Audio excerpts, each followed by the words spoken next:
ఏం చేసినా కూడా ఇంట్లో కష్టాలు పోవడం లేదా? అయితే ఈ కష్టాల ఊబిలో నుంచి తప్పించుకోవడానికి పండితులు కొన్ని సూచనలు చెప్పారు.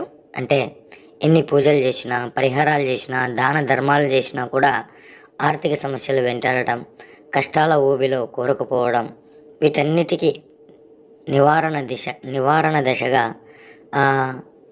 ఇప్పుడు నేను చెప్పిన పద్ధతిలో దీపం వెలిగిస్తే ఆ సమస్యల నుంచి ఖచ్చితంగా బయటపడతారని చెప్పేసి మన పూర్వీకులు పండితులు చెప్పారు.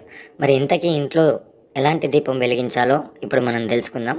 ఇప్పుడు చెప్పబోయే దీపాన్ని ఇంటికి ఉత్తరం వైపున వెలిగించాలని పండితులు చెప్తా ఉన్నారు. ఇలా వరుసగా 21 రోజులు చేయాలి. ఇలా చేస్తే కొద్ది రోజుల్లోనే డబ్బు సమస్యకు పరిష్కారం ప్రారంభమవుతుంది.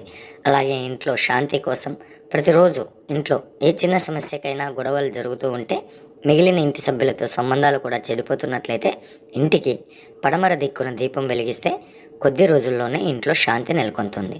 అకస్మాత్తుగా సంక్షోభం జీవితంలో అకస్మాత్తుగా పోలీసుల ఇబ్బందులు, వ్యాజ్యం లేదా మరేదైనా సమస్య వచ్చినట్లయితే ఇంటికి దక్షిణం వైపున దీపం వెలిగించాలని, ఇలా చేస్తే ఆ సమస్యల నుంచి ఈజీగా బయటపడవచ్చని చెప్తున్నారు.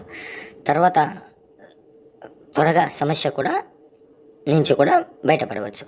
అలాగే ఏదైనా కోరికను నెరవేర్చడానికి, ఏదైనా పని ఎక్కువ కాలం నిలిచిపోయినా లేదా మనసులోని గుప్తమైన కోరిక తీరాలంటే ఇంటి తూర్పు దిక్కున 21 రోజుల పాటు దీపాన్ని వెలిగించాలి. ఇలా పైన చెప్పిన విధంగా మీరు ఏ సమస్యతోనైనా బాధపడతా ఉంటే ఆ సమస్యల దీపాన్ని వెలిగించడం వల్ల త్వరగా సమస్యల నుంచి విముక్తి లభిస్తుందని పండితులు చెప్తున్నారు. ఏ దిక్కున దీపం వెలిగించినా కూడా 21 రోజుల పాటు దీపాన్ని వెలిగించడం చాలా చాలా మంచిదని కూడా మన పండితులు చెప్తున్నారు.